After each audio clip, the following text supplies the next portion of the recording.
नमस्कार, पोल पाथ में आपका स्वागत है और मैं हूं प्रतिमा सिंह। अगेन हम कुछ प्रश्नों की प्रैक्टिस करेंगे और ये प्रैक्टिस वीडियो मैं डेली अपलोड करती हूं, तो यदि आप चैनल पर नए हैं तो आप हमें फॉलो कर सकते हैं। यदि ये वीडियो आपको यूज़फुल लगती है तो आप मुझे फॉलो कर सकते हैं ताकि मेरी सारी वीडियोज़ की नोटिफिकेशन आपको मिलती रहें। देखते हैं आज का पहला क्वेश्चन कह रहा है कि निम्नलिखित में से किस विचारधारा ने सकारात्मक और नकारात्मक स्वतंत्रता की संकल्पना निरूपित की? कौन सा है? ऑप्शन है आपका कार्ल मार्क्स, सीबी मैकफर्सन या आइजा बर्लिन या माइकल ऑक्सफोर्ड। तो अगर हम बात करें कि किसने जो है नकारात्मक और सकारात्मक स्वतंत्रता की संकल्पना निरूपित की, तो ये करने वाले आइजा बर्लिन थे। ऑप्शन सी यहाँ पर सही हो जाएगा। इन्होंने अपनी बुक जो है, इनकी पुस्तक 4 Essays on Liberty, 4 Essays on Liberty में इन्होंने जो है ये स्वतंत्रता, नकारात्मक स्वतंत्रता और सकारात्मक स्वतंत्रता की जो है इन्होंने संकल्पना निरूपित की। और इन्होंने बताया कि नकारात्मक स्वतंत्रता के जो है सिद्धांतकार हैं वो स्वतंत्रता को क्या बल प्रयोग का भाव मानते हैं। अगर हम नकारात्मक स्वतंत्रता की बात करते हैं तो इसका क्या मतलब होता है? ये बल प्रयोग का अभाव, इसके सिद्धांतकार जो हैं वो मानते हैं कि बल प्रयोग का इसमें पूरी तरह से अभाव होना चाहिए।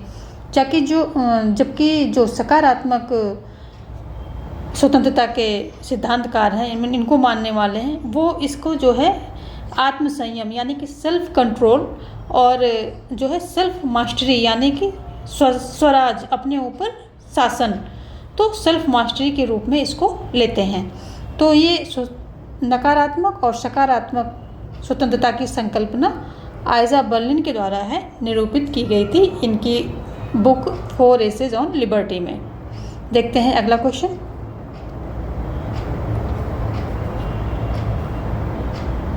अगला क्वेश्चन क्या कह रहा है? निम्नलिखित कथनों पर विचार कीजिए। नागरिकों को पूर्ण और सक्रिय सहभागिता हो, प्रतियोगी हितों के बीच सामंजस्य और समझौता हो। और तीसरा क्या कह रहा है? सामान्य जन लोकतंत्र के वाहक हैं जिसे प्रत्यायोजित नहीं किया जा सकता। और चौथा कह रहा है सामान्य जन द्वारा किसी और को अपना प्रतिनिधि नहीं बनाया जा सकता है। तो अगर हम कथनों पर विचार करें, ये सभी कथन, तो पहला सही है, नागरिकों को पूर्ण और सक्रिय सहभागिता हो, यानी कि नागरिकों की जो है भागीदारी होनी चाहिए, ये ठीक है। दूसरा, प्रतियोगी हितों के बीच सामंजस्य और समझौता हो, ये भी ठीक है। तीसरा है सामान्य जन लोकतंत्र के वाहक हैं। जो सामान्य जन होते हैं, लोग होते हैं, जनता होती है, ये लोकतंत्र के वाहक हैं। बिल्कुल, जो लोकतांत्रिक जो व्यवस्था है वो अगर हम देखें तो जनता में ही निहित होती है, तो ये लोकतंत्र के वाहक होते हैं जिससे प्रत्यायोजित नहीं किया जा सकता है। बिल्कुल राइट है। जबकि चौथा जो है ये राइट नहीं है, सामान्य जन द्वारा किसी और को अपना प्रतिनिधि नहीं बनाया जा सकता। क्यों नहीं बनाया जा सकता? आजकल की तो व्यवस्था ही प्रतिनिधित्व की प्रणाली पर डिपेंड कर रही है। इतने बड़े बड़े जो हमारे स्टेट हैं, तो ऑप्शन यहाँ पर 3 सही है, पहला, दूसरा, तीसरा सही है, तो ऑप्शन ए यहाँ पर आपका सही हो जाएगा, पहला, दूसरा, तीसरा। देखते हैं नेक्स्ट कह रहा है कि निम्नलिखित में कौन सा एक लोकतंत्र सिद्धांत जोसेफ शुम्पीटर द्वारा प्रतिपादित किया गया है? संभ्रांत वर्गवादी लोकतांत्रिक सिद्धांत, या लोक जनतंत्र का सिद्धांत, या विधिक लोकतंत्र का सिद्धांत, या सहभागी लोकतंत्र का सिद्धांत। तो यदि हम जोसेफ शुम्पीटर की बात करते हैं तो इन्होंने लोकतंत्र का संभ्रांत वर्गवादी सिद्धांत इन्होंने जो है प्रतिपादित किया था। और इनकी पुस्तक कौन सी थी? इसी पुस्तक में इन्होंने अपना ये सिद्धांत जो है दिया था, capitalism and socialism and democracy.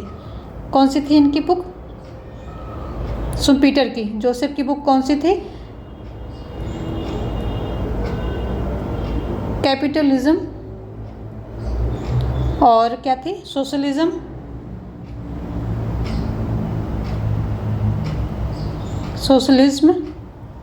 और क्या था? और था एंड डेमोक्रेसी। ये इनकी बुक है, कैपिटलिज्म, सोशलिज्म एंड डेमोक्रेसी, ये इनकी बुक है। इसी में इन्होंने जो है ये अपना संभ्रांत वर्गवादी लोकतांत्रिक सिद्धांत का प्रतिपादन किया है। देखते हैं नेक्स्ट क्वेश्चन। तो यहाँ ऑप्शन जो है ए सही हो रहा है, सही हो रहा है ये। नेक्स्ट क्वेश्चन देखते हैं। निम्नलिखित में से कौन सा दबाव समूह प्रविधियों का निर्धारक है? तो कौन सा है? राजनीतिक संस्थात्मक ढांचा, या दलीय, यहाँ पर दलीय होगा, दलीय व्यवस्था की प्रक्रिया, या राजनीतिक संस्कृति। तो यहाँ पर राजनीतिक संस्कृति भी है और दल पद्धति का स्वरूप यानी कि दलीय व्यवस्था की प्रक्रिया भी है और राजनीतिक संस्था का संरचना भी है। तो ये जो एलन बाल थे, इन्होंने क्या किया कि दबाव समूह के 3 निर्धारक तत्वों की चर्चा की है। तो कौन से निर्धारक तत्व हैं? उनके अनुसार यही निर्धारक तत्व हैं जो ये जो हैं कार्यविधियों के अनेक निर्धारक होते हैं, इन्होंने ऐसा कहा। और 3 को इन्होंने सबसे जो है ज़्यादा महत्वपूर्ण बताया। कौन सा? राजनीतिक संस्थात्मक ढांचा और दलीय व्यवस्था की प्रक्रिया और राजनीतिक संस्कृति।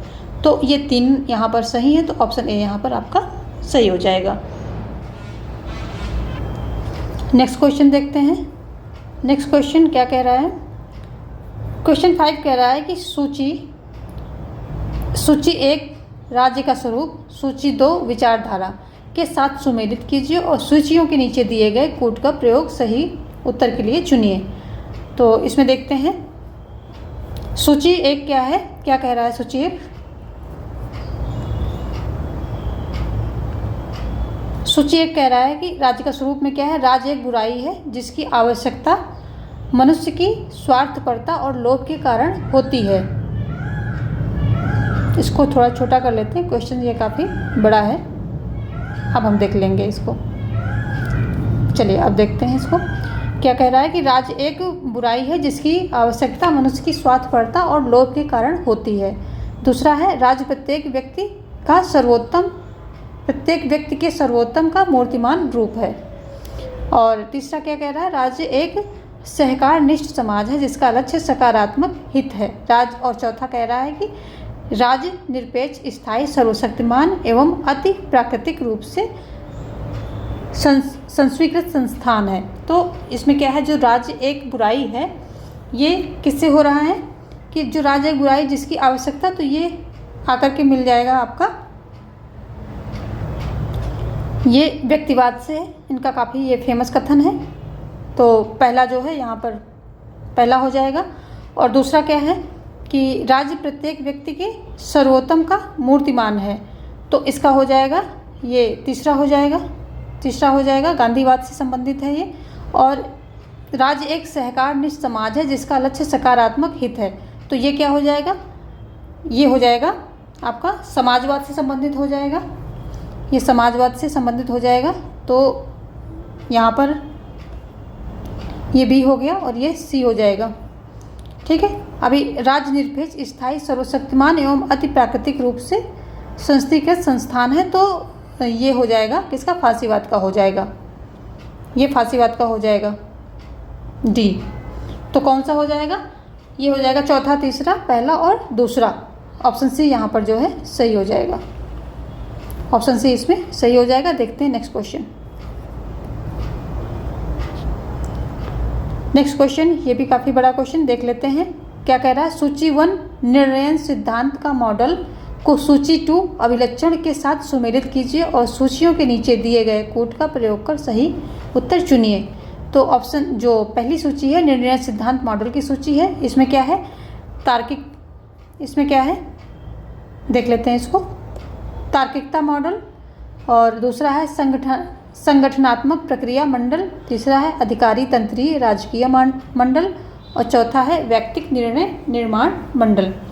और सूची 2 में अब अभिलक्षण इसके क्या हैं? तो निर्णयकर्ता मानक प्रचारक प्रक्रिया पर भरोसा करते हैं।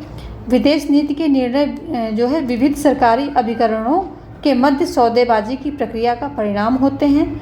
निर्णयकर्ता संभावित प्रक्रिया की लागत और लाभ का परिकलन करने के बाद विकल्प का वर्णन करते हैं।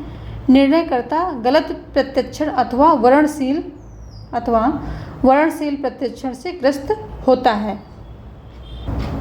तो पहला जो संगठनात्मक प्रक्रिया मॉडल है इसका हो जाएगा निर्णयकर्ता संभावित क्रिया की लागत और लाभ का परिकलन करने के बाद विकल्प का वर्णन करते हैं। जो ऑप्शन ए है उसका तीसरा सही हो जाएगा, ए हो जाएगा यहाँ पर। तो और दूसरा है क्या, संगठनात्मक प्रक्रिया मॉडल, तो ये हो जाएगा पहला। निर्णयकर्ता मानक प्रचारक प्रक्रिया पर भरोसा करते हैं, तो ये हो जाएगा। और तीसरा क्या है, अधिकारी तंत्री राजकीय मॉडल, तो ये हो जाएगा, इसका हो जाएगा दूसरा कि विदेश नीति जो है, जो ये अधिकारी तंत्री होते हैं राजकीय मॉडल में क्या होता है, विदेश नीति के निर्णय विविध सरकारी अभिकरणों यानी कि जो एजेंसियां होती हैं उनके मध्य से सौदेबाजी की प्रक्रिया के परिणाम होते हैं। तो ये हो जाएगा आपका यहाँ पर सी हो जाएगा, सी का आंसर हो गया। और जो डी है व्यक्तिगत निर्णय निर्माण मॉडल, तो ये हो जाएगा जो है क्या हो जाएगा, ये चौथा, निर्णयकर्ता गलत प्रत्यक्षण अथवा वर्णशील प्रत्यक्षण से ग्रस्त होता है, तो ये हो जाएगा आपका डी। तो ऑप्शन कौन सा सही हो रहा है, ऑप्शन ए सही हो रहा है। 3-1-2-4 ऑप्शन जो है 1 सही हो रहा है। देखते हैं ऑप्शन ए यहाँ पर राइट हो रहा है। देखते हैं नेक्स्ट क्वेश्चन। सूची 1 सिद्धांत को सूची 2 प्रतिपादक के साथ सम्मिलित कीजिए और सूची के नीचे दिए गए कूट का प्रयोग कर सही उत्तर चुनिए। सिद्धांत है और प्रतिपादक हैं, तो न्याय का स्वेच्छातंत्रवादी सिद्धांत और न्याय का पात्रता सिद्धांत, न्याय का संकुचन सिद्धांत और न्याय का नारी अधिकारवादी सिद्धांत। और अगर हम प्रतिपादक की बात करें तो जॉन रॉल्स हैं और रॉबर्ट नॉजिक हैं और F.A. हेयक हैं और जेनेट रेडक्लिफ रिचर्ड्स हैं। तो जो न्याय का स्वेच्छातंत्रवादी है ये जो है जॉन रॉल्स से संबंधित है, ए का ए हो जाएगा, ये जॉन रॉल्स से संबंधित है। जो न्याय का पात्रता सिद्धांत है ये जो है रॉबर्ट नॉजिक से संबंधित है और न्याय का संकुचन का सिद्धांत F.A. हेयक से संबंधित है और जेनेट रेडक्लिफ जो है रिचर्ड्स है, ये क्या है, ये न्याय का नारी अधिकारवादी सिद्धांत इनसे संबंधित है। जॉन रॉल्स ने क्या किया, 1971 में थ्योरी ऑफ जस्टिस नामक एक इन्होंने बुक लिखी जिसको ग्रंथ बोला जाता है और उसी में इन्होंने जो है वितरणात्मक न्याय संगत नीतियों का प्रतिपादन किया था। और रॉबर्ट नॉजिक ने जो क्या है योग्यतावादी न्याय का सिद्धांत दिया था इन्होंने, रॉबर्ट नॉजिक ने। और अब जो रिचर्ड्स हैं ये क्या है, नारी के न्याय के दृष्टिकोण को इन्होंने बखूबी उभारा, तो ये हो जाएगा। और ऑप्शन यानी कि सभी के जो हैं ऑर्डर्स में ही सभी सही हैं, तो ऑप्शन बी हो जाएगा। 1 का 1 सही, 2 का 2 सही, 3 का 3 और 4 का 4, तो डी का 4। तो यहाँ पर सारे सीक्वेंस में सारे ही ऑप्शन जो हैं सही हैं, तो ऑप्शन बी यहाँ पर सही हो रहा है। देखते हैं नेक्स्ट क्वेश्चन। नेक्स्ट क्वेश्चन क्या कह रहा है, निम्नलिखित में से किसको ग्रेबियल ऑलमंड द्वारा हित समूह की एक श्रेणी के रूप में प्रस्तुत नहीं किया गया। संस्थागत हित समूह, संघीय हित समूह, गैर संघीय हित समूह या अभिवृद्ध हित समूह, किसको नहीं ऐसे जो है इनके ऑलमंड के द्वारा किसको जो है ये एक श्रेणी के रूप में नहीं प्रस्तुत किया गया है। जो दबाव समूह होते हैं उनके रूप में संस्थागत हित समूह जो होते हैं, हित समूह की श्रेणी में कौन सा ऑप्शन नहीं आता है ग्रेबियल ऑलमंड के अकॉर्डिंग। तो इन्होंने 4 प्रकार के जो है हित समूह की चर्चा की है। कौन कौन से की है देख लेते हैं इनको। संस्थात्मक या संस्थागत हित समूह कह लो, ये है। संघीय इसको कह लो या समुदायात्मक, इसको संसर्गात्मक भी बोलते हैं, ये हो गया। और दूसरा क्या बोला है इन्होंने, असमुदायात्मक, तो गैर संघीय हो गया हित समूह, ये हो गया। और चौथा एक और इन्होंने दिया है, वो दिया है कि चमत्कारिक। तो ग्रेबियल ऑलमंड के द्वारा जो है हित समूह की श्रेणियों में 4 रखे गए हैं। संस्थागत हित समूह, संघीय हित समूह, इसको समुदायात्मक भी कहते हैं, गैर संघीय इसको असमुदायात्मक भी बोलते हैं, और चौथा था चमत्कारिक। तो ऑप्शन डी यहाँ पर ये जो है ये नहीं प्रस्तुत किया गया, नहीं पूछ रहा है तो यही नहीं प्रस्तुत किया गया है, इसकी जगह पर ये प्रस्तुत किया गया है। ऑप्शन डी यहाँ पर राइट हो जाएगा। देखते हैं नेक्स्ट क्वेश्चन।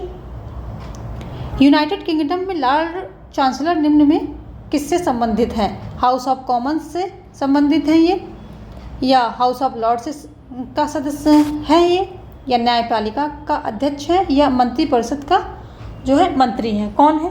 तो यूनाइटेड किंगडम ने अगर हम लॉर्ड चांसलर की जो बात करें तो ये क्या है, लॉर्ड सभा के अध्यक्ष को लॉर्ड चांसलर कहा जाता है। और जो है लॉर्ड सभा की सबसे मुख्य शक्ति क्या है? न्यायिक शक्ति है। जो लॉर्ड सभा की अगर सबसे मुख्य शक्ति देखी जाए तो ये न्यायिक शक्ति है इसकी, और यह इंग्लैंड का सर्वोच्च न्यायाधिकरण और अंतिम अपील न्यायालय है। ये इंग्लैंड का अगर देखें तो ये सर्वोच्च जो है न्यायाधिकरण है, अंतिम अपीलीय न्यायालय है। और लॉर्ड चांसलर जो है मंत्रिमंडल का जो है सदस्य होता है। क्या होता है? मंत्रिमंडल का वो सदस्य होता है और इसकी अध्यक्षता करता है। किसकी? हाउस ऑफ लॉर्ड्स का। सदस्य नहीं होता है, ये सदस्य नहीं होता है। हाउस ऑफ लॉर्ड्स में क्या करता है? अध्यक्षता करता है। तो ये क्या हो गया? ऑप्शन सी, न्यायपालिका का अध्यक्ष हुआ, न्यायपालिका का अध्यक्ष हो जाता है। तो ऑप्शन सी यहाँ पर सही है। देखते हैं नेक्स्ट क्वेश्चन।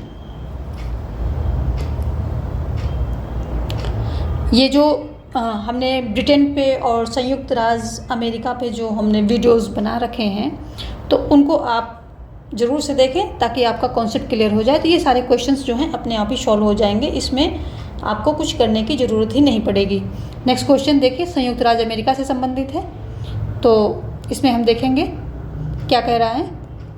तो संयुक्त राज्य अमेरिका के संविधान में अधिकार पत्र, बिल ऑफ राइट्स जिसको बोलते हैं, को किस प्रकार समाविष्ट किया गया था? आपको मालूम होना चाहिए कि जो अधिकार पत्र था, बिल ऑफ राइट्स, ये संयुक्त राज्य अमेरिका के मूल संविधान में नहीं था। इसको बाद में संशोधन के जरिए जो है इंक्लूड किया गया है। ये सारी चीज़ें हमने जो संयुक्त राज्य अमेरिका के संविधान में आप लोगों को बता रखी है, जो वीडियो हमने अपलोड किया है उसको देखिए तो सारी चीज़ें आपकी क्लियर हो जाएंगी। तो जो संविधान के 27वें संशोधन नहीं, टोटल 27 संशोधन हुए हैं संयुक्त राज्य अमेरिका के संविधान में। टोटल 27 संशोधन जो है अभी तक हुए हैं। और पहले 10 संशोधन जो होते हैं इनके द्वारा जो है क्या किया जाता है कि इनके बिल ऑफ राइट्स को इंक्लूड किया जाता है। पहले 10 यहाँ पर पिछले लिखा है, पहले होगा, पहले संविधान के पहले 10, ये ऑप्शन यहाँ पर ये पिछले गलत है। संविधान के पहले जो 10 संशोधन होते हैं इनके द्वारा जो है बिल ऑफ राइट्स को वहाँ पर इंक्लूड किया जाता है। ऑप्शन ए यहाँ पर सही हो जाएगा और यहाँ पर पहले होगा, ये आपको ध्यान रखना, पिछले नहीं होगा। देखते हैं नेक्स्ट क्वेश्चन। नेक्स्ट क्वेश्चन क्या कह रहा है कि साउथ अफ्रीका में जो है राष्ट्रपतीय मंत्रिमंडल का गठन कैसे किया जाता है? साउथ अफ्रीका राष्ट्रपति के विवेकाधिकार द्वारा, या एक दलीय बहुमत द्वारा, या बहुदलीय सरकार के साझेदारों के समानुपातिक प्रतिनिधित्व द्वारा, या राजनीतिक दलों के समानुपातिक प्रतिनिधित्व द्वारा। किसके द्वारा जो है ये किया जाता है? तो दक्षिण अफ्रीका में राष्ट्रपति मंत्रिमंडल का गठन एक दलीय बहुमत के द्वारा होता है। किसके द्वारा होता है? एक दलीय बहुमत के द्वारा होता है। ऑप्शन बी जो है यहाँ पर सही हो जाएगा। देखते हैं नेक्स्ट क्वेश्चन। नेक्स्ट क्वेश्चन क्या कह रहा है कि फेडरल रिपब्लिक ऑफ जर्मनी किस राजनीतिक दल को असंवैधानिक घोषित करने का प्राधिकरण निम्नलिखित में से किसके पास है? जो फेडरल रिपब्लिक ऑफ जर्मनी है इसमें किसी राजनीतिक दल को, यदि किसी राजनीतिक दल को असंवैधानिक घोषित करना हो तो ये जो है अधिकार प्राधिकरण जो है निम्नलिखित में से किसके पास है? किसके पास जो है ये अधिकार है? तो ऑप्शन है आपके सामने, बुंडेस्टाग के सामने, या बुंडेस्त्रा के सामने, या संघीय सरकार, या संघीय संवैधानिक न्यायालय। किसके अंतर्गत है? तो जो जर्मनी ये बुंडेस्टाग है इसके अंतर्गत ये इसी को अधिकार होता है कि किसी दल को जो है असंवैधानिक ही घोषित कर सके। ये अधिकार जो है बुंडेस्टाग के पास होता है। ऑप्शन ए यहाँ पर सही हो जाएगा। देखते हैं नेक्स्ट क्वेश्चन। नेक्स्ट क्वेश्चन क्या कह रहा है कि वेबर के मत में निम्नलिखित में से किसने नौकरशाहीकरण के विकास को आगे गति प्रदान की? लोकतंत्रीकरण दबाव ने, या समाजवाद का प्रभाव, या लोक कल्याणकारी राज्य की उत्पत्ति, या प्राधिकारवाद का उदय। तो जो नौकरशाही के उदारवादी दृष्टिकोण की सबसे अच्छी व्याख्या किन्होंने की थी?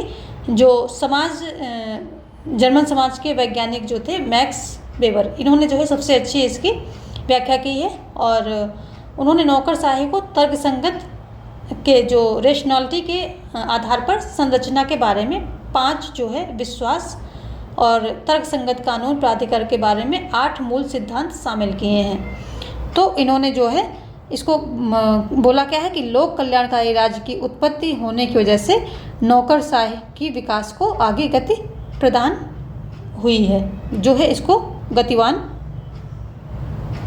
गति मिली है इसको लोक कल्याणकारी राज्य की उत्पत्ति होने से। नौकरशाही को इनका जो है नौकरशाही का रोल बढ़ गया है। आगे देखते हैं नेक्स्ट क्वेश्चन।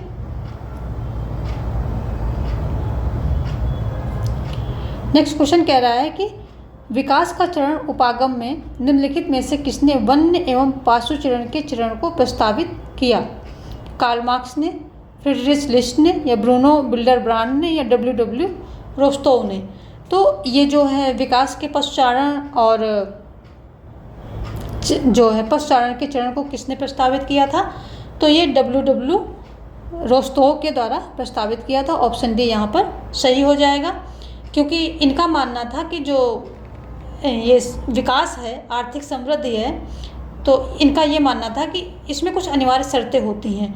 प्रत्येक राष्ट्र को प्रचुरता यानी कि अबंडेंस की स्थिति तक पहुंचने से पहले आर्थिक समृद्धि की निश्चित अवस्थाएं कुछ होती हैं, तो इन निश्चित अवस्थाओं से होकर के गुजरना पड़ता है। और इस तरह से क्या है, जो इनकी अपनी पुस्तक है डब्ल्यू रोस्टोव की, इसमें जो है इन्होंने आर्थिक समृद्धि की अवस्थाओं का वर्णन किया है और 5 अवस्थाओं का इन्होंने वर्णन किया है। 5 अवस्थाओं का वर्णन किया है, अवस्थाओं का इन्होंने वर्णन किया है।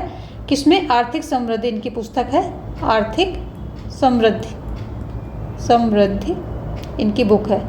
तो इनका देखें तो मेन कहने का मतलब ये है कि अगर कोई देश जो है प्रचुरता तक यानी कि अबंडेंस तक यानी कि बहुत ज़्यादा उसकी आर्थिक विकास हो जाए, वहाँ तक पहुँचने के लिए 5 अवस्थाओं से होकर के ही वो वहाँ तक पहुँचेगा, यानी कि 5 अवस्थाओं से उसको गुजरना पड़ेगा। उसमें से एक पशुचारण के चरण, ये भी एक है, वन्य एवं पशुचारण, ये भी जो है एक अवस्था इसमें इन्होंने दी है।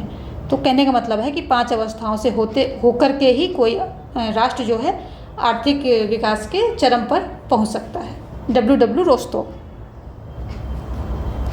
नेक्स्ट क्या कह रहा है?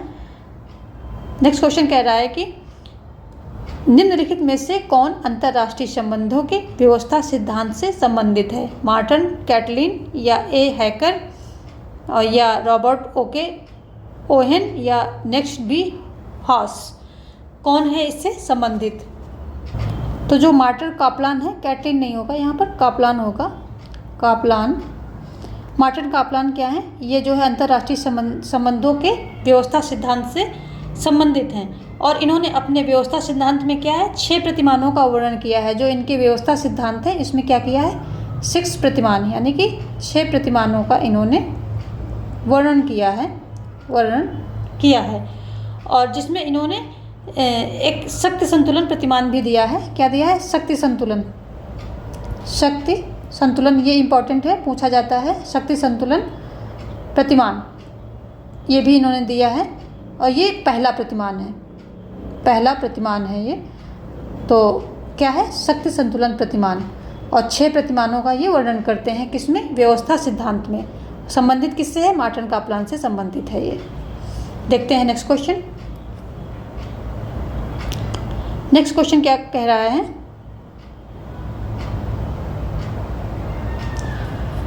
ओके, देख लेते हैं, थोड़ा बड़ा है, फॉन्ट छोटे कर दिए हैं। निम्नलिखित कथनों पर विचार कीजिए। संयुक्त राज्य अमेरिका में संविधान में संशोधन किया जा सकता है यदि कोई प्रस्ताव कांग्रेस के प्रत्येक सदन में 2/3 बहुमत से पारित किया जाए और इसके पश्चात 2 2/3 राज्य विधायिकाओं में मत द्वारा स्वीकृत किया जाए। दूसरा क्या कह रहा है कि अमेरिकी राष्ट्रपति चुनाव में यदि कोई भी राष्ट्रपति प्रत्याशी स्पष्ट विजय के लिए वांछित न्यूनतम 270 कॉलेज मत प्राप्त नहीं कर पाता है तो प्रतिनिधि सदन निर्वाचक मंडल में प्रथम 3 स्थान पाने वालों में से किसी एक को राष्ट्रपति चुनता है। तो ये दोनों ही कथन सही है कि संयुक्त राज्य अमेरिका में जो संविधान संशोधन क्या होता है, दोनों सदनों से 2/3 बहुमत के द्वारा होता है। उसके बाद 2/3 राज्य जो है विधायिकाओं से भी इसकी स्वीकृति जो है मिलनी चाहिए। और दूसरा ये भी सही है कि अगर अमेरिकी राष्ट्रपति को चुनाव में कोई स्पष्ट किसी भी प्रत्याशी को स्पष्ट बहुमत नहीं मिलता है तो क्या होगा, प्रथम तीन जो टॉप के 3 उम्मीदवार होंगे उनमें से प्रतिनिधि सभा जो है क्या करेगी, ये उन 3 में से राष्ट्रपति चुन लेती है। अगर यही जो है, ये दोनों कथन सही है और अगर यही बात उपराष्ट्रपति के उसमें आ जाए, उपराष्ट्रपति के मामले में हो जाए तो इसमें क्या सीनेट का रोल आ जाता है। सीनेट चुनेगी। अगर उपराष्ट्रपति में किसी भी प्रत्याशी को स्पष्ट बहुमत नहीं मिला है तो क्या करेगी, सीनेट यहाँ पर प्रथम 3 उम्मीदवारों को लिया जाता है, यहाँ पर प्रथम 2 जो है प्रत्याशियों को लेकर के लिया जाएगा और उन्हीं में से एक उपराष्ट्रपति किसके द्वारा, सीनेट के द्वारा चुन लिया जाता है। तो ये सारी चीज़ें, ये दोनों ही कथन सही है। प्लस ये उपराष्ट्र के मामले में सीनेट को अधिकार मिलता है और राष्ट्रपति के मामले में प्रतिनिधि सभा को अधिकार रहता है चुनने का। प्रतिनिधि सभा प्रथम 3 में से चुनेगी और सीनेट प्रथम 2 में से उपराष्ट्रपति चुनेगी। तो ये सारी बातें हैं। इसके लिए हमने जो है ये अमेरिकी कांग्रेस या अमेरिकी जो है व्यवस्थापिका की हमने वीडियो डाल रखे हैं, आप वहाँ पर इसको ज़रूर देखें तो आपका कॉन्सेप्ट क्लियर होगा। ये सब क्वेश्चन आपको वहीं से सारे मिल जाएंगे आंसर उसके। देखते हैं नेक्स्ट क्वेश्चन। यहाँ पर 1 और 2 दोनों ही सही हैं, 1 और 2 सही हैं तो ऑप्शन सी यहाँ पर सही हो जाएगा। देखते हैं नेक्स्ट क्वेश्चन। लुसियन पाई के अनुसार राजनीतिक विकास के संकट निम्नलिखित में से कौन है? पहचान का संकट, वैधता का संकट, नेतृत्व राशन का संकट या फिर अखंडता का संकट। और नीचे कूट में से जो है हमको सही आंसर चुनने हैं। तो जो लुसियन पाई के हैं, इन्होंने राजनीतिक विकास के संकटों का उल्लेख किया है। कितने प्रकार के संकटों का इन्होंने उल्लेख किया है? 6 प्रकार के, 6 प्रकार के संकटों का जो है इन्होंने उल्लेख किया है राजनीतिक विकास में। तो कौन कौन सा है उसमें? एक तो है पहचान का संकट, वैधता का संकट, पहचान का संकट। दूसरा क्या है? वैधता का संकट। और तीसरा क्या है? सहभागिता का संकट, सहभागिता का संकट। चौथा क्या है? पहुंच का संकट और एकीकरण का संकट। कितने हुए? 1 2 3 4 5। एक और है, और वितरण का संकट जो है, वितरण का संकट। इतने सारे संकटों को जो है इन्होंने बताया है कि राजनीतिक विकास में आने वाले ये 6 प्रकार के संकट होते हैं। 6 प्रकार के संकट होते हैं। पहचान का संकट, वैधता का, सहभागिता का, पहुंच का, एकीकरण का, वितरण का। इतने सारे संकट होते हैं। और इन्होंने जो है, तो इसमें क्या हुआ? 2 आ रहे हैं, पहचान और वैधता 2 आ रहे हैं। तो हमारा ऑप्शन ए सही हो रहा है। ऑप्शन ए 2, लुसियन पाई के अनुसार 2 स्टेटमेंट यहाँ पर सही है, पहला और दूसरा। देखते हैं अगला क्वेश्चन। नेक्स्ट क्वेश्चन क्या कह रहा है कि निम्नलिखित में से किसने गैर यूरोपीय समाज के वर्णन के लिए एशियाटिक मोड ऑफ प्रोडक्शन की पदावली को प्रयोग किया है? किसने किया है? जॉन लॉक ने किया है, या थॉमस हॉब्स ने किया है, या कार्ल मार्क्स ने किया है, या जॉन स्टुअर्ट मिल ने किया है? किसने किया है? तो ये जो है किया गया है थॉमस हॉब्स, ये कार्ल मार्क्स के द्वारा किया गया। कार्ल मार्क्स ने जो है एशियाटिक मोड ऑफ प्रोडक्शन जो है इन्होंने इस पदावली का प्रयोग किया है जब ये साम्यवाद के बारे में संकल्पना कर रहे थे और समाजवाद की स्थापना करने की बात कर रहे थे, पूंजीवाद को नष्ट करने की बात कर रहे थे, तो इन्होंने जो है एशियाटिक मोड ऑफ प्रोडक्शन इस पदावली का प्रयोग किया था। देखते हैं नेक्स्ट क्वेश्चन।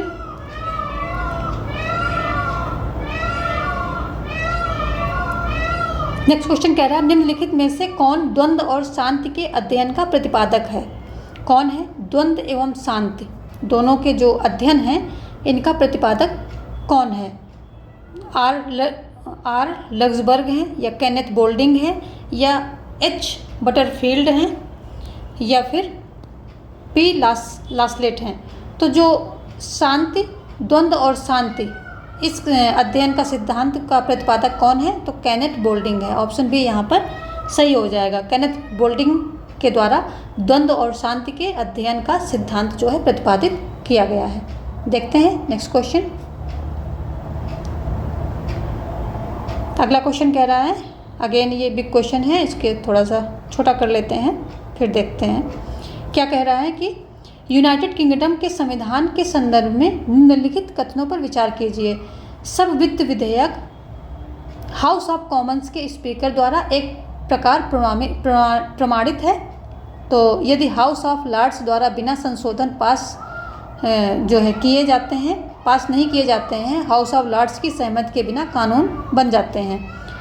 और दूसरा क्या कह रहा है, यूके की संसद उत्तरी आयरलैंड के लिए सभी विधियों को अनुमोदित करती है।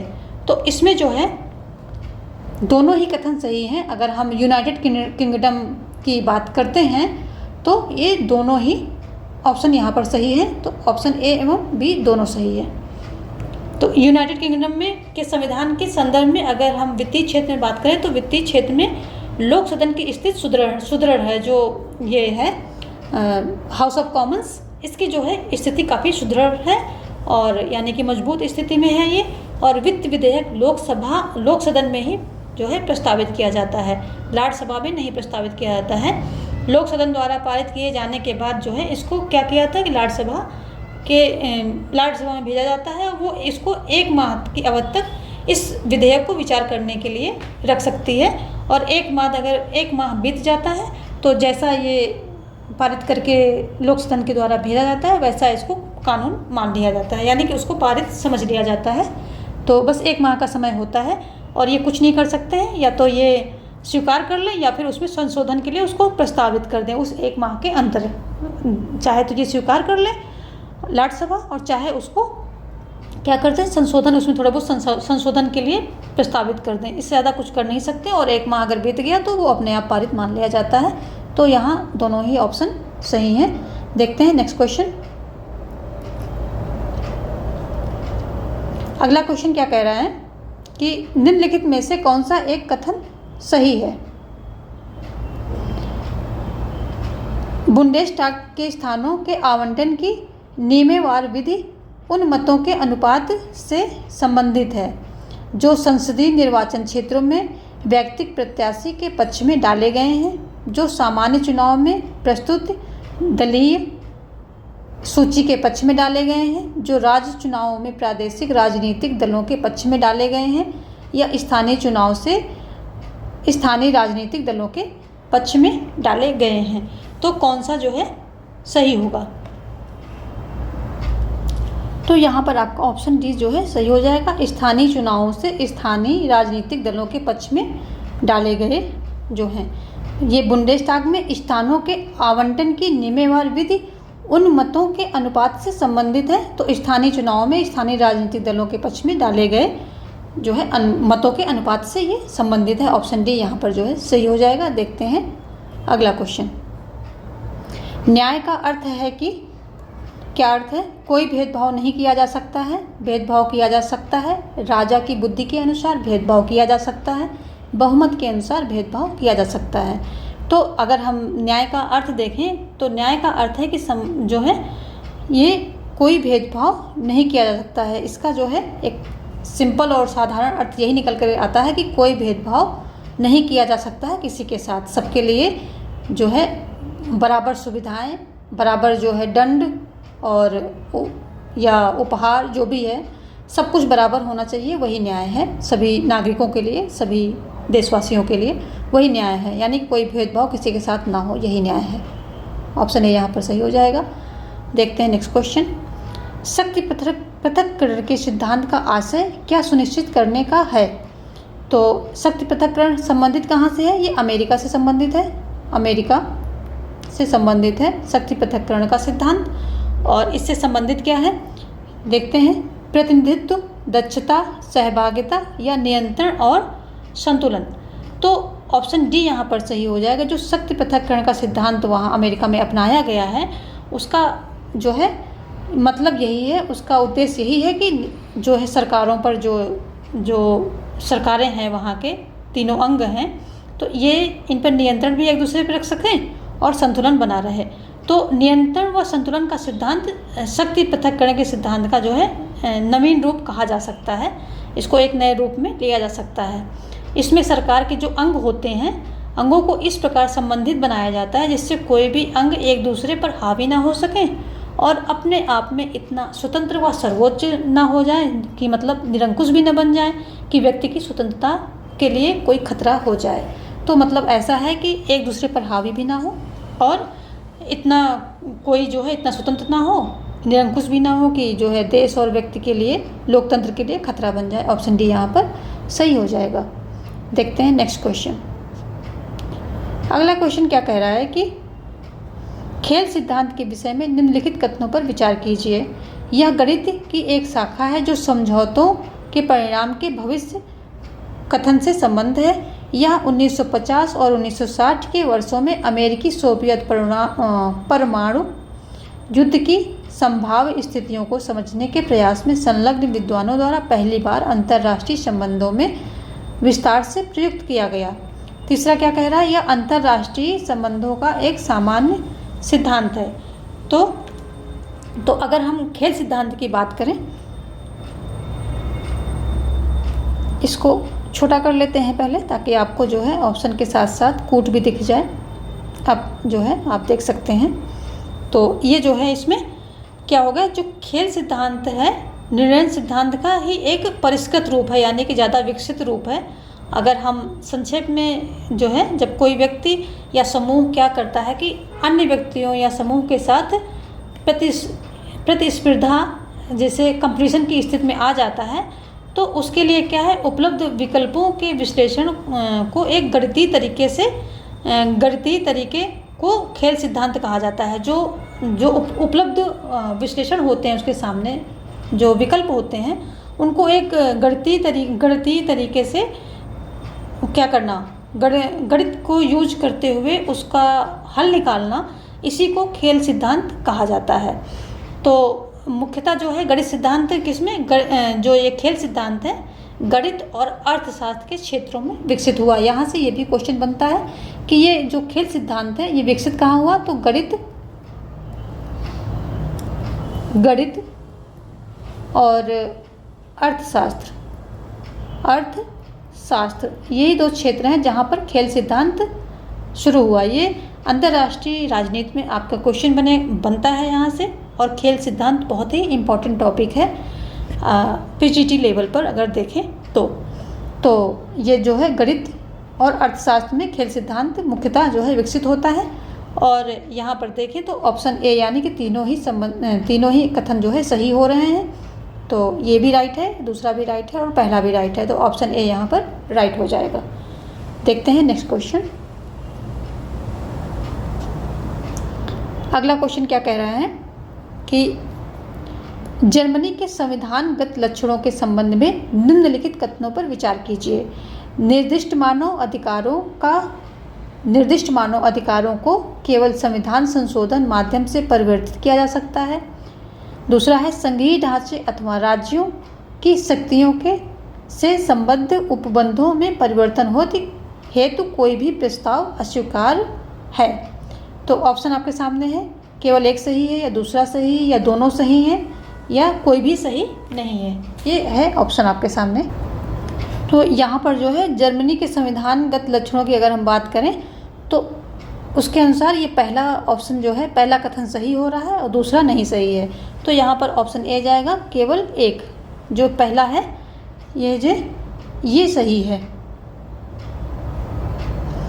पहला ही सही है, केवल एक जो है ये सही। उपरोक्त कथनों में से सही कौन सा है ये बताना है आपको, तो ऑप्शन ए यहाँ पर सही हो जाएगा। देखते हैं नेक्स्ट क्वेश्चन।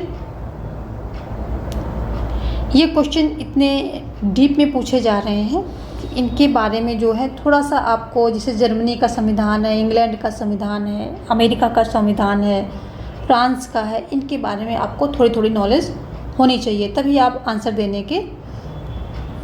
देने में जो है सक्षम होंगे। अदरवाइज़ जो है ये कॉन्सेप्चुअल क्वेश्चंस यहाँ पर पूछे रखे जा रहे हैं, तो उसको आपको देखना पड़ेगा। अगला क्वेश्चन क्या कह रहा है, निम्नलिखित पर विचार कीजिए। समस्या समाधान के प्रति अभिविन्यास, सामूहिक क्रिया के प्रति अभिविन्यास, राजनीतिक व्यवस्था के प्रति अभिविन्यास, अन्य लोगों के प्रति अभिविन्यास। निम्नलिखित में से किसने उपरोक्त को राजनीतिक संस्कृति की मुख्य विशिष्टताओं के रूप में सूचीबद्ध किया है? रॉबर्ट डहल ने, या जॉन लॉक ने, या जेरेमी बेंथम ने, या जॉन स्टुअर्ट मिल ने? किसने किया है इनको सूचीबद्ध? तो जो ये है ऑप्शन ए आपका सही हो जाएगा। रॉबर्ट डाहल के द्वारा ये जो है सूचीबद्ध इसको किया गया है। देखते हैं नेक्स्ट क्वेश्चन। नेक्स्ट क्वेश्चन कह रहा है, क्या कह रहा है कि निम्नलिखित में से कौन सा एक युग्म सुमेलित नहीं है? तर्क बुद्धिवाद, टॉमस हॉब्स, प्रत्यक्षवाद, लियो स्ट्रॉस, संरचनावाद, लुई एल्थुसर, या उत्तर संरचनावाद, माइकल फोका? तो ऑप्शन जो है डी यहाँ पर सुमेलित नहीं है, उत्तर संरचनावाद, माइकल फोका। बाकी सभी जो है सुमेलित हैं। संरचनावाद जो है लुई किसका, एल्थुसर ने क्या किया था कि वैज्ञानिक मार्क्सवाद की नई व्याख्या देने के लिए समकालीन संरचनावाद का सहारा लिया था। जो क्या था, वैज्ञानिक मार्क्सवाद,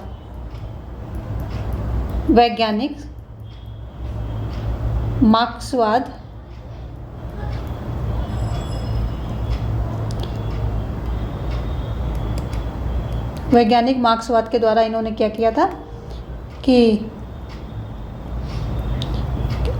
जो है संरचनावाद का सहारा इन्होंने लिया था। क्या, किस लिए? कि वैज्ञानिक मार्क्सवाद की नई व्याख्या कर सकें, तो इसके लिए इन्होंने संरचना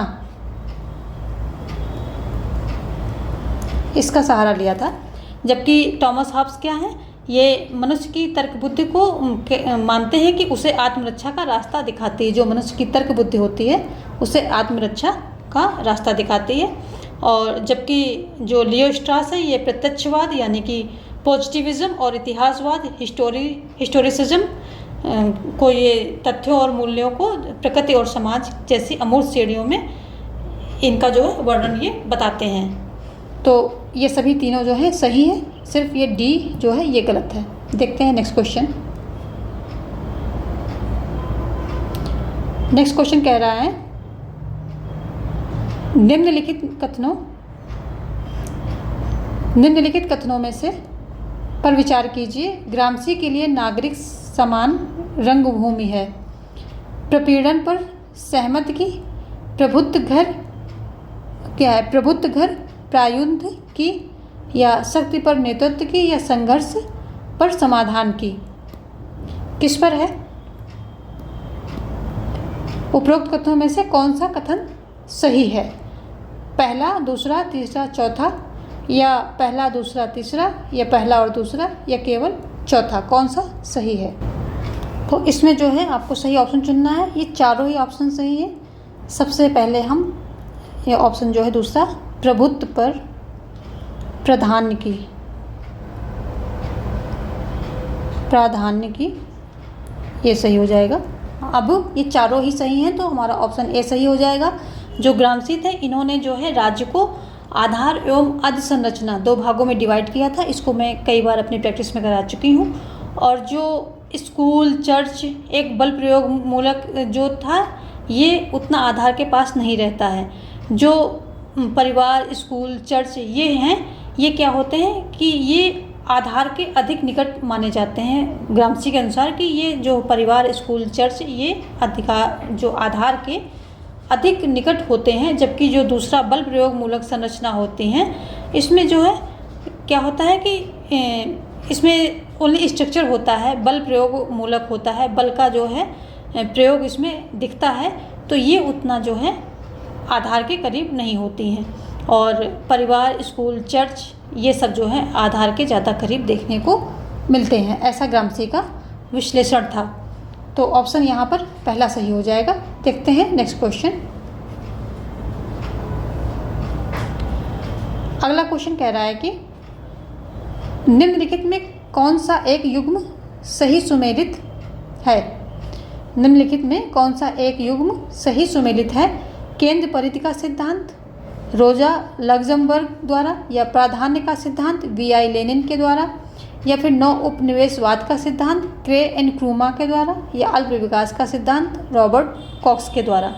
कौन सा जो है ये सही नहीं है।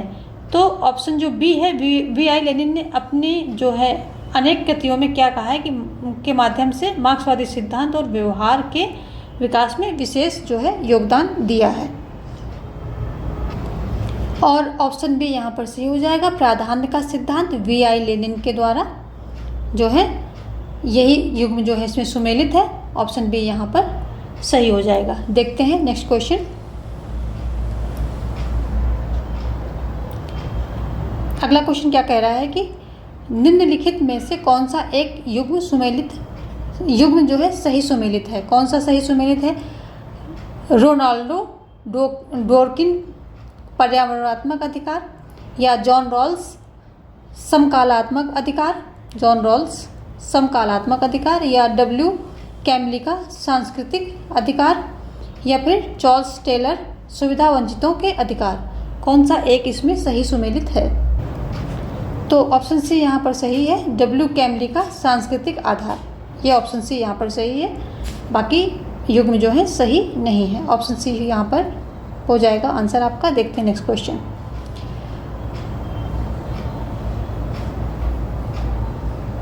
निम्नलिखित कथनों का विचार कीजिए। जेरेमी बेंथम नैतिक स्वायत्तता का व्यक्तिवादी अभिप्राय बनाए रखा। जेरेमी बेंथम नैतिक स्वायत्तता का व्यक्तिवादी अभिप्राय बनाए रखा। या जेरेमी बेंथम ने इस विचार का समर्थन किया कि शक्ति विभाजन संवैधानिक स्वतंत्रता को सुरक्षित और संरक्षित करता है। एक बार फिर सुन लें कि जो कथन है इन पर विचार करने। जेरेमी बेंथम नैतिक स्वायत्तता का व्यक्तिवादी अभिप्राय बनाए रखा।